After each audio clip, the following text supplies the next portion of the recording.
to do a production walkthrough video of one of my songs. I thought I'd do this because I watch other videos like this from other artists, other people, and I always like hearing stuff kind of soloed and listening to other elements in songs that you might not pick up on, just listening to a full mix. And it's always cool to see other people's workflow and production techniques. So, over the years, I've had people message me and ask me, questions every once in a while about production and mix stuff. So hopefully this is of interest to some people out there. And yeah, just thought it'd be fun to try. So this song is called Eons, and it's on my new album, should be out now.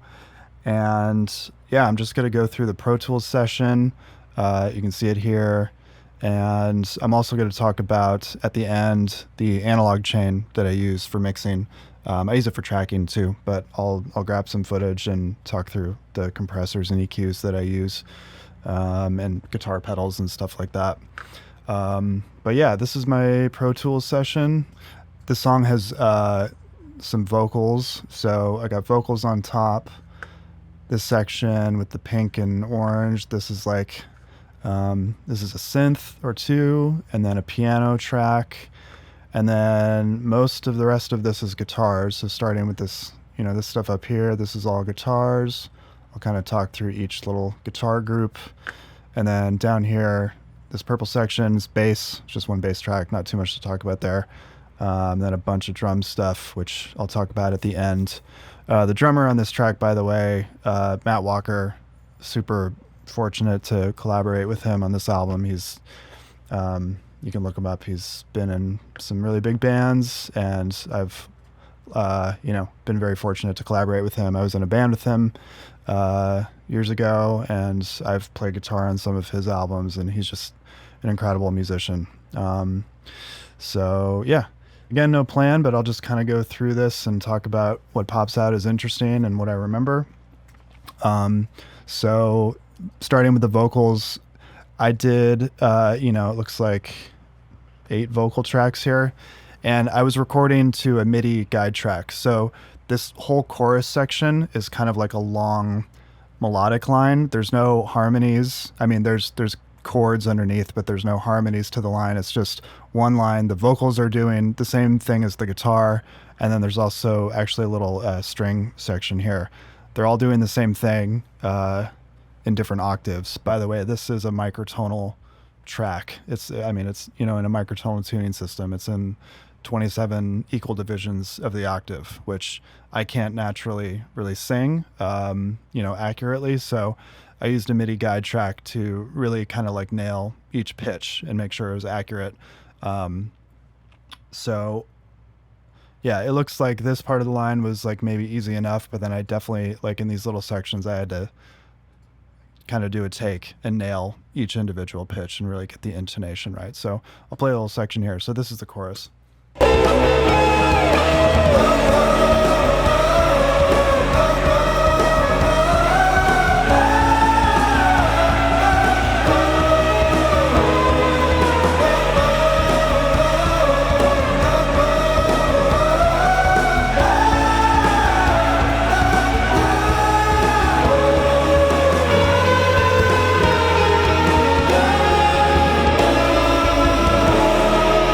Yeah, so it doesn't sound like crazy microtonal, but it was hard to sing accurately without a guide track. So just by itself, you can hear the vocals.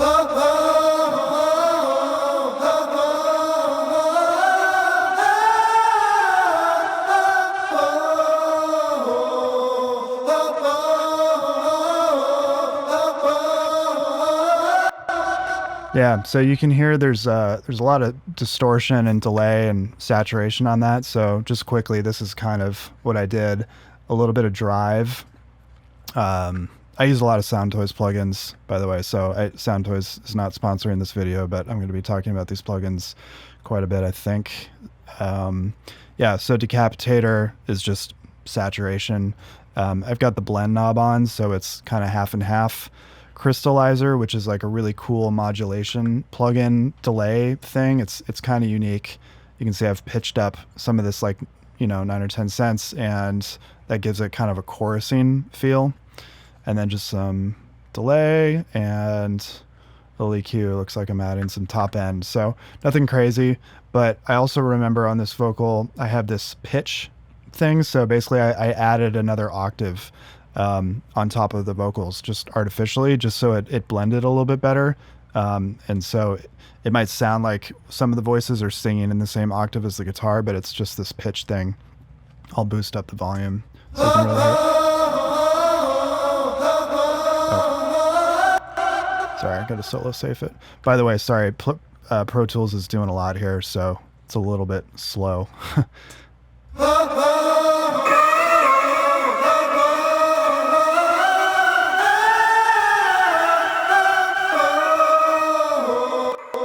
So I got the chipmunks backing me up in the background, which, it's not really audible in the mix, but it's kind of just helping things glue together a little bit. So that's always fun to do. I try to keep these vocals sounding pretty natural, and the stuff that's going on processing wise in the context of the mix, is probably kind of transparent. So some reverb on there, no big deal. This string part, like I said, the strings are doing the same line. So I actually wrote this melody with this string patch. So you'll hear in the strings, the inflections that I'm doing in the vocals were really shaped by this string performance. So I'll solo it here.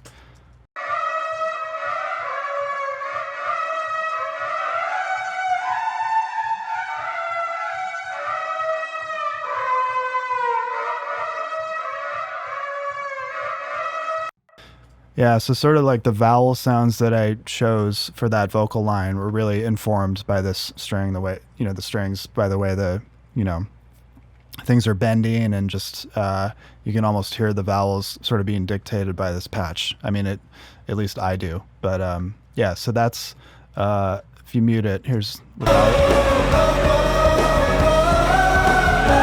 And then back in.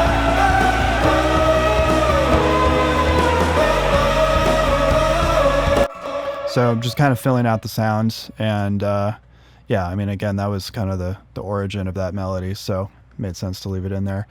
I'm running these strings. I do this a lot, actually. I'm a big fan of reamping and also having sounds coming through like little tiny speakers, and sometimes I get lazy and don't want to run things out of amplifiers. I mean, I actually do that quite a bit in this track, which I'll talk about in a second. Like, these are all actually reamped through amplifiers, with the microphone on it. But this is just going through a Futz box, which is, it's a great little plugin. It's got a bunch of different like speaker modeling things, and I like running things through megaphones with spring reverb on them. I don't know, it's a thing I do actually on a lot of songs, and it's one of those things you don't necessarily hear it in the context of the mix, but it just does something interesting. So I'll play it with and without. It's pretty subtle stuff, but here we go. Here, I'll start without it.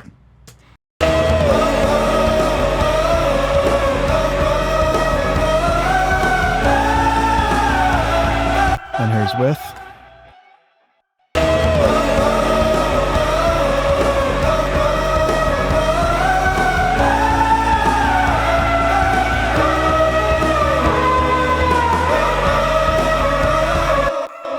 So I don't know if you heard that. I just cranked it up in the mix. It's in your left side, left headphone, whatever.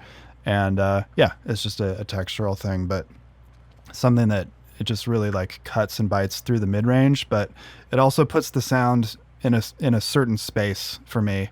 And that's always really important. That actually kind of leads me to these, which are reamped. So I reamp most of my synthesizers, unless I have like a really nice analog synth patch that I just want clean. I mean, pretty much 90% of the time I run the synthesizer out through a DI box into some guitar pedals, out of an amplifier, mic up the amplifier, record it back in, and then blend it in with the original sound, or just use the amplified sound, but usually blending it works best. And the reason I do that is, I feel like with virtual instruments, it's easy for them to just sound like, they exist on a computer and they weren't recorded, or they don't exist in an interesting space, and they don't really have sort of like a natural air around them, if that makes sense. So I feel like reamping stuff, it gives things dimension and it just makes them more interesting sounding. I mean, we all, music production people, we all have, the same synth patches and synthesizers, and things start kind of sounding the same. And if things just sound like they're happening in a computer, to me, I just find it less interesting, unless you're doing like straight up electronic music, and that's the point. But the thing that I'm trying to do is create a vibe and create sort of an imaginary space that this song is existing in. So one of the things that I find helps is reamping. So for example, I started with this patch. Turn it up a little bit. So it sounds nice and pretty, but with the reamp,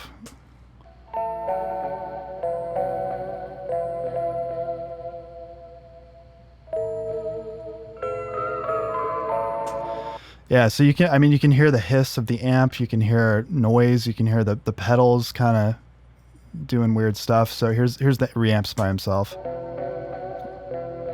Turn them up.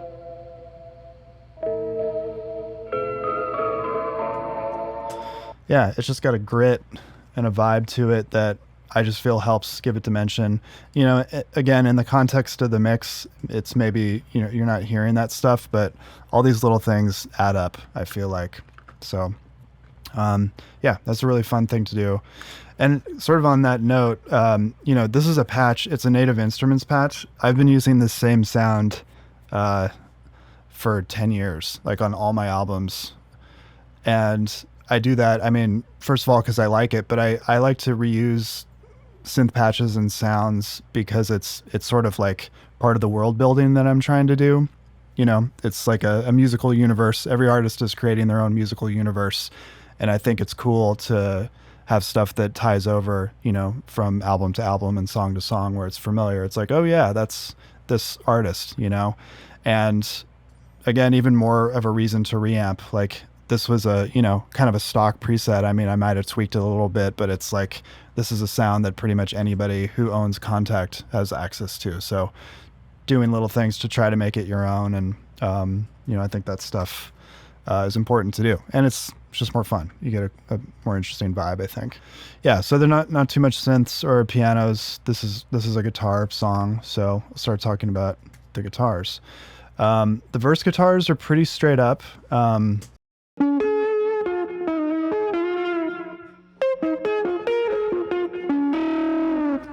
Oh yeah, I had this little kind of call and response thing. So the guitars, it's pretty standard, but one thing that I have been doing lately, especially since the guitar that I used on this track and most of this album, it's a hollow body guitar. It's got 27 frets per octave, and it's a hollow body, so you get a lot of resonance out of these F holes and just the guitar in general. And I really want to capture that. I feel like that's a big part of the sound. And the way I've been doing that is actually I use this mic. I use it in Omni mode, which means it captures the sound from every direction. And I put that in front of my guitar, maybe 2 or 3 feet, and then it's about 2 or 3 feet away from the amplifier. So it's capturing the sound of the amplifier in the room. This isn't a great sounding recording room, it's deadened for mixing, but getting the amplifier in the room plus the noise of the string plucking and the resonance of, the hollow body, it just gives dimension to the guitar. So I'll solo up the room track here.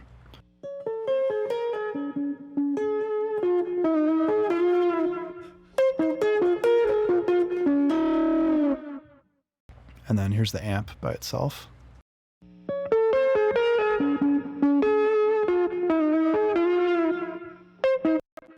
Both of them together.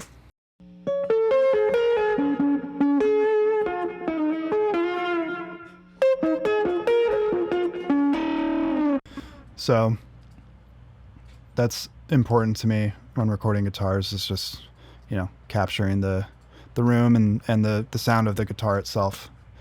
I also have this little call and response thing, and it's just going through some extra filtering. Sorry, Pro Tools is very slow. Way too many plugins going. Going through a pretty similar chain. This is typical for me, like you saw on the other thing, but some drive with the mix about 50%, crystallizer, which is great, and then some filtering. So you just get that really kind of like tinier sound. It's like it's coming out of a little speaker or radio, and kind of a different delay. So, and these both together, I'll solo these guys up here.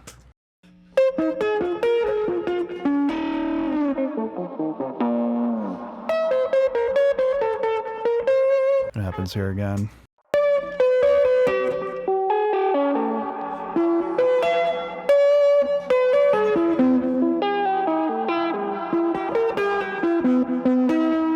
Yeah, so it just gives a call and response, different texture. It just keeps that melody a little bit more interesting. You can probably hear like the amp buzz and string noise, and sometimes my chair squeaking, but like, I don't know. I like that stuff. I like dirt and grit and imperfection and stuff. So I kind of leave that stuff in a lot. But anyway, yeah, so everything's coming out this lead bus, and I track through delay and distortion, but I always end up adding a little bit more just to kind of like gel it to the track. So yeah, a little bit of delay, a little bit of EQ, nothing crazy. Cool. Yeah, so that's that verse lead. These clean leads, let's see, what are these? I can't remember. Oh yeah. Right. So this is kind of like a pre-chorus. Here, I'll solo these up.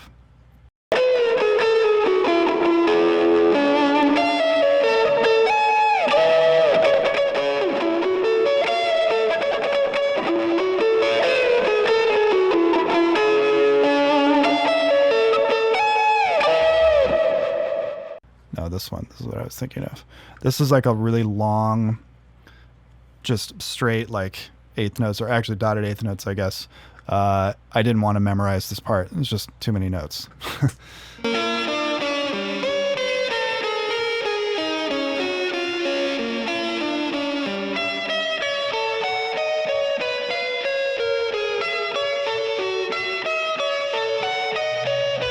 Yeah, I mean, there's just like not much to grab onto there for like memorizing stuff. And with the microtonal guitar, I'm already confused, you know, so I just track each line individually, call it a day. I mean, it's kind of a secondary part anyway, so. All right, these guitars are pretty interesting, I think. This is a kind of a technique or, you know, thing I do a lot on this album, and I did it my last album too. But I'm a really big fan of clusters and, you know, harmonic clusters where the notes are really close together, chords that you basically can't play on guitar. It would be impossible. You know, you would need 10 fingers and have the frets rearranged in a certain way, or, you know, an alternate tuning. So basically what I'm doing is just tracking one note at a time, and then, you know, I'll try to play this in as accurately as I can, but I'll kind of move stuff around so it's lined up in a certain way. And here, I'll play this first so you know what I'm actually talking about.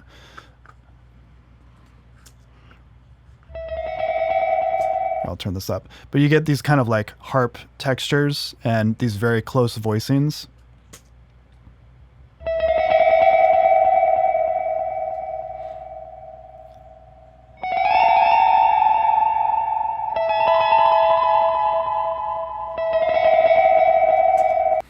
So in context, these are actually, they're pretty low in the mix. Let me put this back where it was. Here in context, they're kind of buried, but it just adds to the texture. Here you go.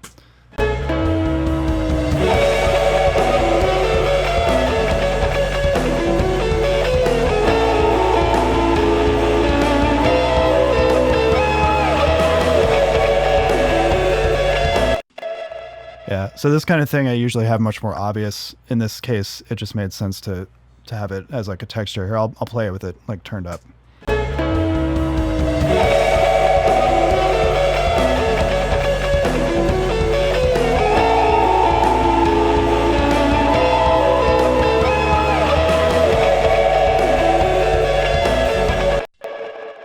So yeah, I wouldn't be able to have this be one guitar part, and this is this. I was kind of inspired by. I mean, I for my entire life I've been inspired by Mutt Lange, kind of for a while, not even knowing who he was. So when I was a little kid, Def Leppard was like the thing that was on the radio just constantly, and I remember that was when I first started, really paying attention to music, not paying attention, but just sort of processing it. And I was just, from the second I heard it, I was fascinated with the sound of the record. The record is called Hysteria, and it's got Pour Some Sugar on Me, and I mean that kind of stuff. But there's some really amazing songs on that album, but the production in particular is pretty special. I think it just still doesn't sound like anything else. And what I'm getting to is that Mutt Lange, one of the techniques he used on that record was to track some of the guitars just note by note. And he was doing like major triads. It wasn't, microtonal clusters like this or anything, but it just gives this, you can get a really like crystalline, pure guitar articulation out of just doing one note at a time. So I've done that on other tracks where it's like I could just strum this chord, but what if I track each individual note one by one? It just gives things a certain space, and then you can also pan things, give them different effects if you want. You can go crazy, but that technique, as other techniques that he does, on other records, have always been inspiring to me. So this is like kind of comes from a Mutt Lange kind of thinking approach. Anyway, back to microtonal songs. We have, what is this? Oh, yeah. All right, so here's just that chorus line, that the vocals and the strings were doing earlier. I'll just play it real quick.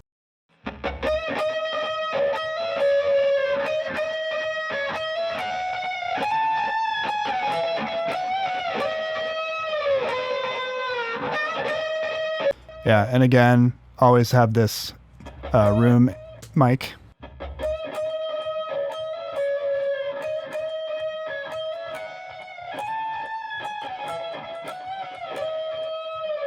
So you can really hear the pick, and it doesn't sound very good by itself, but it's just, that's the space that the guitar is existing in. So why not use it?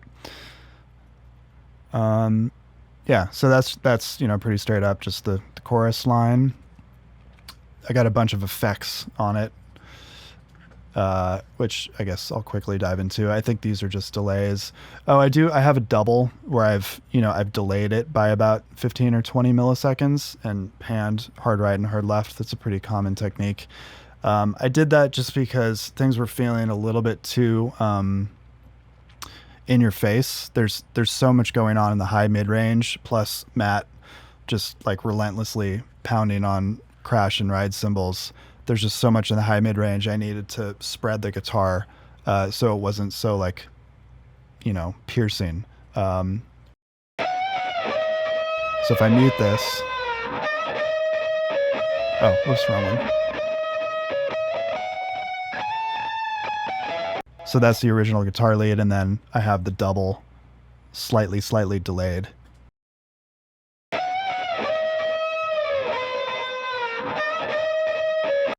Coming out of the other speaker. So that's a cool technique. I usually don't do that with leads, but it made sense in this particular situation. It's a good thing to do with rhythm guitars or, acoustic guitars, even bass sometimes. But yeah, so I got this double lead. I'm guessing this is probably just, bread and butter, little bit of distortion or saturation and some delay. Quarter note, an eighth note, ping pong. Oh, this is a thing that I do a lot, and this is a nice feature of this plugin. A lot of delay plugins have this, but delays, if you put delay on everything like I do, if you have all of the delays locked to your tempo, it just starts to get like too robotic sounding. It starts to lose vibe and sort of like the trippiness that I'm going for. So I'll experiment with like delaying, I should say, like time delaying the actual delay sound. So rather than having it be right on the beat, it'll just fall like just after the beat. So it's like a groove thing. So I don't want all of my delays being like in lockstep rhythm. I want the delays to kind of create a wash.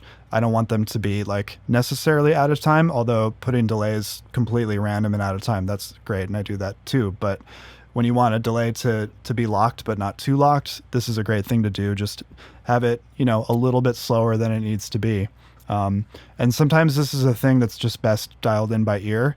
When I'm setting up delays in my pedal board, I'll just do it by ear and I sort of welcome the imperfection of the delays. And sometimes I'll try to get it a little bit late, sometimes a little bit early, just find like the right groove of a delay. So, yeah, experiment with the timing of your delays if you're not doing that already. I think it's, can be really helpful. And then another delay. So this is just like a longer delay, I think. Yeah. Okay. So see this one isn't locked to any time. This is just 430.4 milliseconds. So I just dialed that in by ear.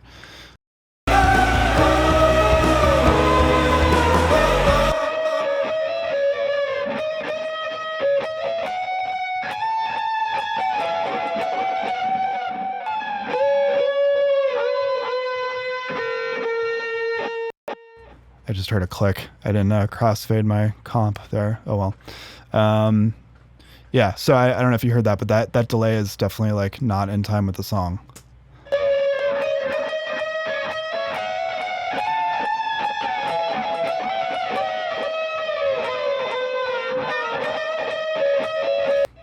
But in context, it's the right timing. Cool. Chorus effects. Oh, that's the same thing. And then this is just a bus for everything, so I can control the volume. Looks like I did even more EQ. And oh, time adjustment. Yeah. On the same note, I'll adjust the timing of things. Maybe I'll find a better track that isn't made inactive. But I do find a lot that when I'm tracking to a drum track that I've created, I've maybe like lightly quantized things, or the drums just feel, they don't feel like a real drummer. And my performance will try to lock into that maybe a little bit too much. So when I have a drummer like Matt come along and give a great performance and groove, sometimes the guitar can feel a little bit too like on the beat, or maybe too ahead or too behind. So I'll play with the timing a little bit. I would say 95% of the time I delay my guitars a little bit, because I'll track to something that's a little bit more quantized. And then when it's, when everything's in its right place, sometimes the guitars, if they're delayed a little bit, they feel sloppier in a good way. Or they just feel like they have a little bit more vibe. Like it's not so like, robotic sounding. So, I'll find a better example of that coming up. Here's the guitar solo. I think I probably delayed the guitar solo too. No, maybe not. But yeah, here's the guitar solo by itself.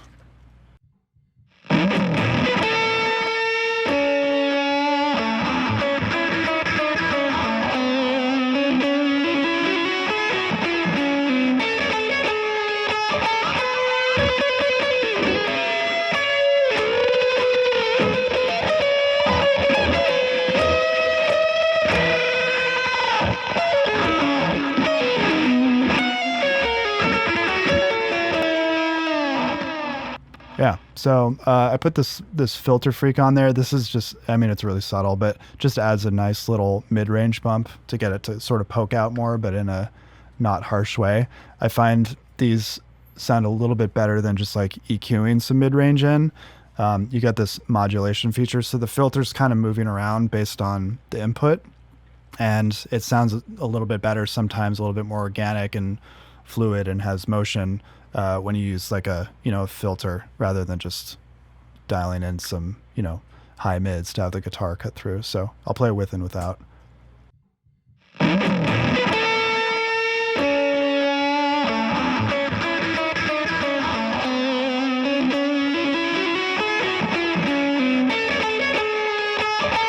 Takes off a little bit of that top end too, which is kind of nice. It kind of warms things up.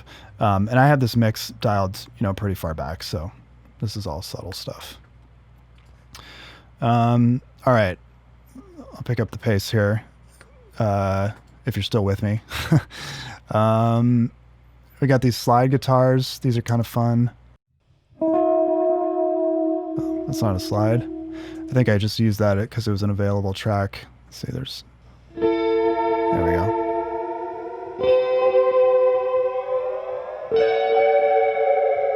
So in context.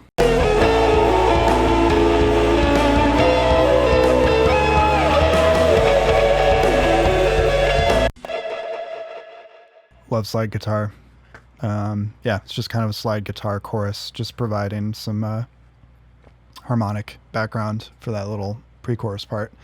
Okay, these guitars were really important. These took me a while to get right, and they're pretty crucial for the chorus because, again, the chorus is just, it's one long melody line being played by guitar strings and the vocals. So these chords are really the only harmonic stuff going on besides the bass, and then there's a little piano stuff too, but this is kind of the main event, and it took me a while to get the right tone. And I'll just play them real quick.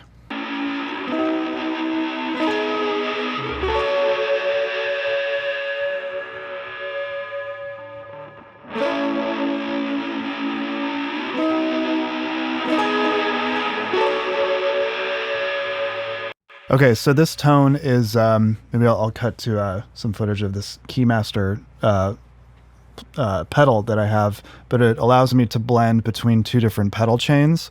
So I do this a lot for rhythm guitars. I'll have one pedal chain that's just mostly clean guitar with maybe a little bit of delay or some flanging or something like that. And the other pedal chain will be more like high gain with a big muff pedal, maybe some flanger and a different kind of delay. So blending between the two of those, I can get kind of like a more clean, traditional jazz guitar rhythm sounds blended with this kind of overdriven, fuzzy, washy distortion thing. And then I have two of those, takes panned hard left and hard right for the most part. Well, just panned, mostly left. And again, this is a room mic. And, oh, weird. I usually have the room mic on the bottom. Here's the room mic on top. Yeah, so that's hard left, hard right. And yeah, these, providing some pretty important harmony stuff, especially on the end sections here. I'll play it.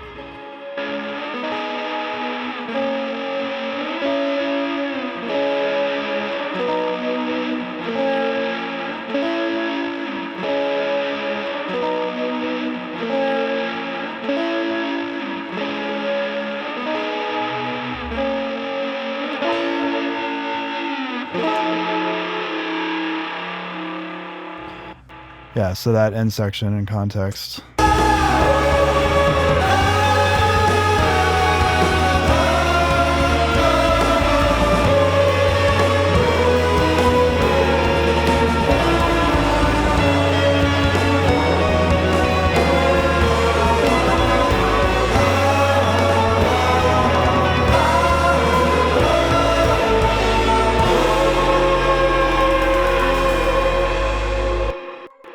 Yeah, a lot of stuff going on there, but yeah, that's just kind of providing the harmony and texturally, it took me a while to get that right, to be able to cut through and also work with all of the high mid-range content of the vocals and lead guitar and strings and all that stuff. So yeah, that's the guitars. Bass, I don't know if there's so much to talk about. I mean, bass, this is kind of just traditional saturation stuff. I had some parallel distortion and EQ'd stuff. So this PSA one, that's the that's a Pro Tools plugin. I think that's what that is. And yeah, that's just some distortion in parallel with the clean sound. I just use like a contact synth bass.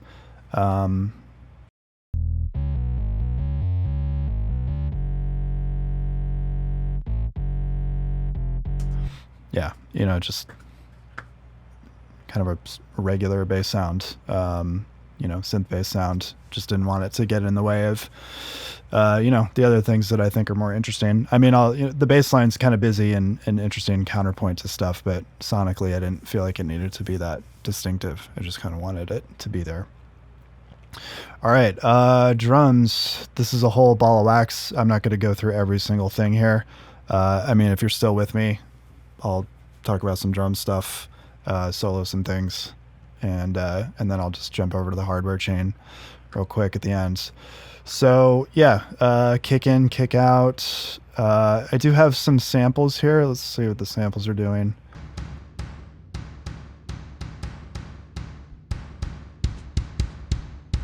So here's the regular kick. And then with the sample. Yeah, so the sample, it adds a little bit of weight, but mostly what it's doing, it just makes it sound like it got recorded in a bigger room. The room that Matt tracks in is kind of on the smaller side, and it sounds good, but the nature of this song, I wanted it to live in a big space and kind of have, you know, big, almost like arena style kick drum. So the sample really came in handy for that. That might be a couple samples all put together. Maybe, who knows? I can't remember, but I just used the Slate trigger sample plugin, and it works just fine. And then I did the same thing for the snare. Here's a snare sample. Here, I'll play the snare by itself real quick.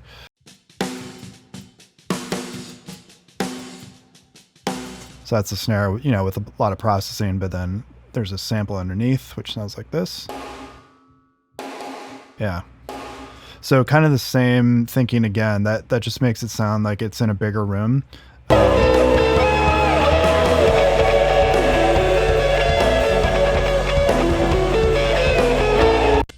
And it's just got to cut through that wall of stuff, you know, so it helps give some space.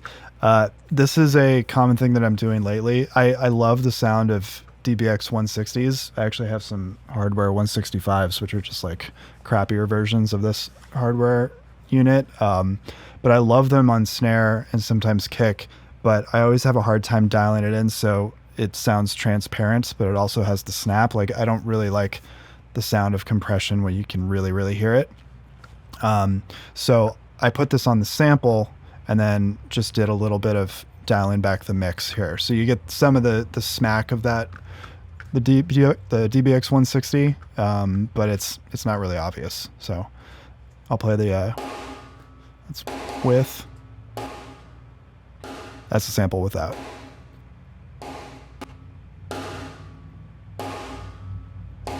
Yeah, so it's just got this great smack, and then it brings out more of the bloom of the, you know, the room, which that's kind of what I wanted from this sample. So this is maybe interesting.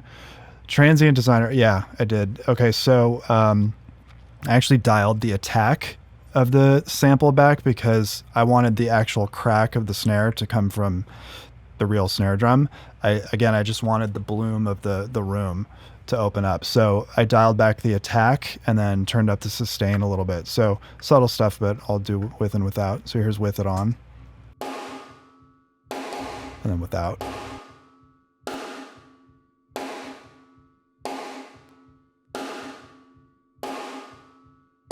You can even see on the graph, it just kind of takes off the edge of that attack of the snare. So you really just get this like blooming room sound, which was helpful. So this is a great all-around plugin, by the way. This is like the older version they have. I think they're on Neutron 3 now, but I like their transient shaper. I also really like their width control. I can't adjust this because this is a multi-mono track or mono track, but I put this width thing on reverbs all the time and make reverbs a little bit wider than they are naturally, and I really like this imager that they have. And then it's got, you know, an equalizer, compressor, exciter stuff, which I use those too, but I don't want to get too much in the weeds. Just looking for other interesting things. This mic, I was pretty crucial. I don't know what Matt meant by worst. That's probably the type of mic he used, but I'm running this through my distressor compressor, so I'll do it with and without. You can hear it.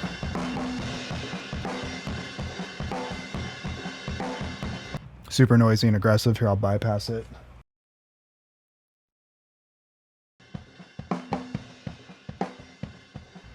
Yeah, so that's the mic.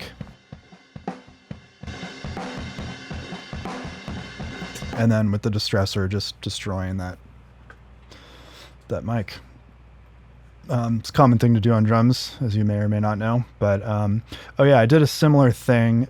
So in the chorus is this, if I remember correctly, is a pretty crucial sound to the whole drum kit in the chorus. So I'll play it. This is so he just had two Coles microphones, left and right. I'm not sure exactly where he put them in the room, but I probably saturated and compressed them with, yeah. This plugin is great. It's similar to the Shure lock, or the Shure lock. Shure, why can't I remember it? It's like a Shure compressor modeled by the Soundtoys Devil Lock plugin as well. It's a similar thing.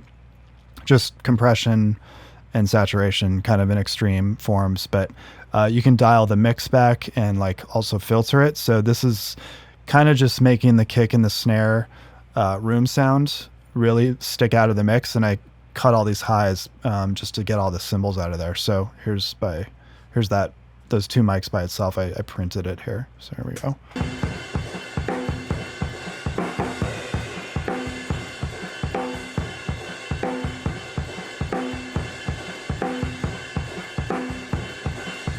Yeah, so bypassing that didn't affect it because this is just printed, by the way. But in the verses, I have the same thing, but I think it's, yeah, way less compressed. So that's a great thing to do with room tracks: distort, mangle them, blend it to taste, just to get things to really, pop out of the mix.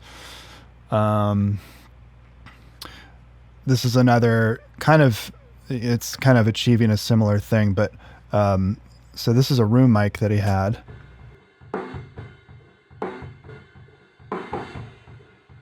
Okay, so I printed this, so I'll just have to sort of explain what I did. Basically, I had a mono room mic, which has all of the cymbal bleed, hi-hats, noise, can get really dirty sounding just by itself. But I have a gate on this, and it's only opening up when the snare drum hits. So when the snare drum hits, it triggers the gate. You hear all of that bloom and room sound. Then when he's not hitting the snare, the gate closes, and you don't hear all of the washy cymbal and kind of roomy sounding stuff. So it just makes the snare jump out more, and you get more of that room sound without having to like tame the cymbals and stuff like that. And if that doesn't make sense, I'll try to recreate it really quickly. So I think I have it here. Oh, I did the same thing with the kick drum. This might be tricky to explain or to like redo. So I'll leave that for now. But hopefully my explanation made sense. Have the gate open up when the snare plays on the gate, and have it close when it's not. And the way to do that, I use this Fab Filter gate, and what you do is basically, so you go into the expert mode, you just need a side chain. So basically the side chain is what the signal is listening to, or what the gate is listening to. So if you filter out all of the low end and you filter out all of the top end, this gate is only going to listen to what's coming through this narrow band of mid-range frequencies, which for drums, it's pretty much the snare. So snare hits, gate opens, snare's not hitting, the gate closes, and you can adjust the way that sort of like breathes and opens up with this hold control. The hold just is like how long the gate stays open, and the release is just how fast the gate shuts. And you can play with the attack. Usually like a pretty fast attack is what you want.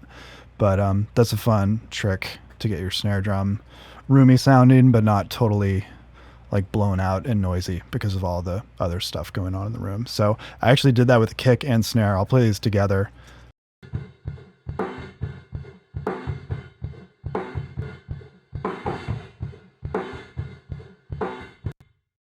And then, fake drum room. I really like roomy drums, and to get even more room character, I use this plugin.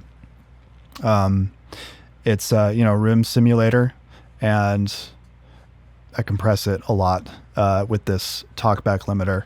This is here's my second 80s reference for this video, but Phil Collins, if you don't know the story, Phil Collins was recording something and they have a talkback limiter, so the engineer turned on the talkback, you know, to hear what Phil was going to say, but he was playing drums. The limiter kicks in and he realizes, wow, this is such a great, you know, drum room sound. So he had it put back into the patch bay so they could actually process stuff through it. And if you're familiar with, you know, Phil Collins 80s drum sounds, a lot of it is based on this talkback limiter kind of compressor on, you know, a drum room mic. So I'm kind of mimicking the same thing just to get that explosive room sound. So it's going through the room and then into this limiter.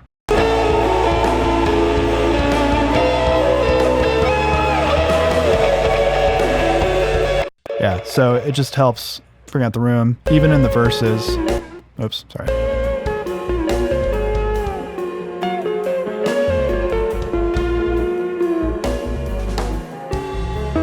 So you can see the compressor kicking in whenever the snare hits and the kick drum a little bit. So I'm just sending snare and kick and probably a couple other things to this and more room. All right, I think that's pretty much it. Oh, this TCV, this is just more saturation to thicken up the drums. I really like this, just the vibe of this plugin. And yeah, I don't know if there's much to discuss there. It's more saturation, basically. And I am able to send things into it. You can see the TCV. So I have it on all these tracks. Not that I'm necessarily using them, but, you know, I just have it ready to be able to send into that extra saturation. Like on this worst mic, didn't need it. Hi-hat mic definitely didn't need it, but I'm sure it did snare. Yeah, so sending a pretty healthy amount of snare into that. So saturation, room, compression, it takes a while to dial that stuff in, but yeah, that's kind of what I did. So I think that's it for the Pro Tools session. I'll do a quick like iPhone video, I guess, of my analog setup, and I hope this was helpful or interesting or whatever for some of you. If you have any questions, ask me. If you want me to do a different song, I can probably do that. This is pretty fun, and there's you know, there's more to talk about or different things to talk about in other tracks. But yeah, hope you enjoyed it, and we'll go to the analog side. So here's the analog chain I've been talking about.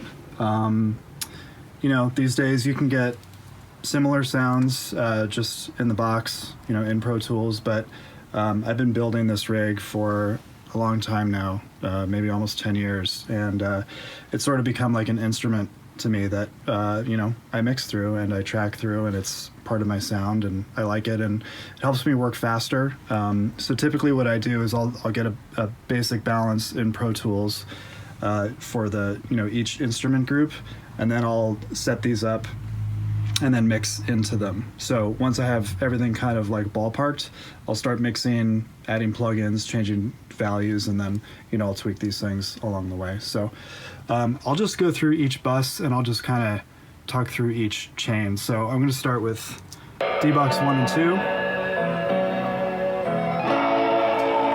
So as I mentioned,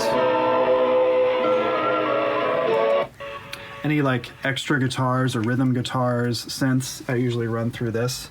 This box is, it's, you know, it's a compressor and saturator. It also has an EQ on board, but I don't usually use it on a mix, but it's nice to have.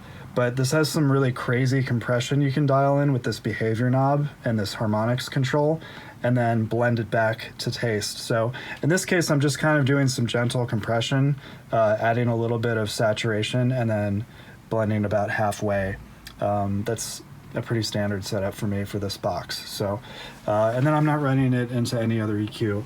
But the drums, the next box, this is my dedicated drum bus compressor. So this is the Overstayer stereo field effect. This is also Overstayer, that's why they look the same, basically. Stereo voltage control. So this is a VCA compressor. This is a FET compressor. So super fast, kind of like an LA or 1176 compressor, but a little bit punchier, a little bit more aggressive, and again has a blend knob. So play the drums real quick.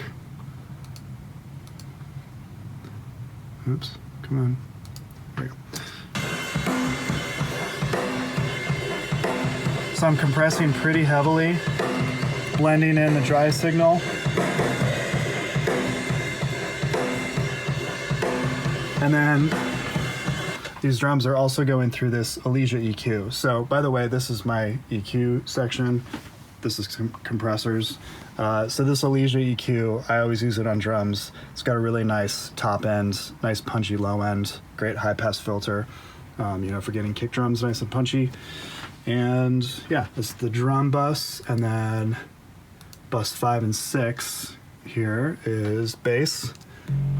Nothing too interesting going on. Compressing the bass with this inward connection Brute 2.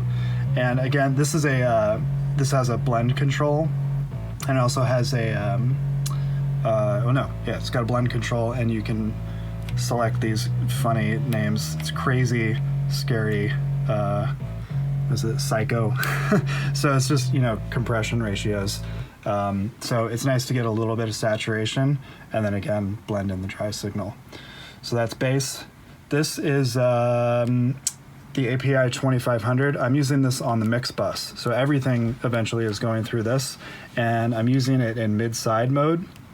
I'll show you how I do that in a second.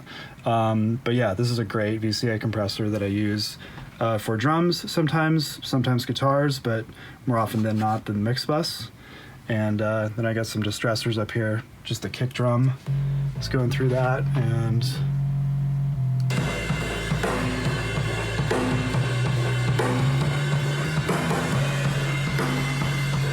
yeah, so kick drum and that room mic that I showed you earlier.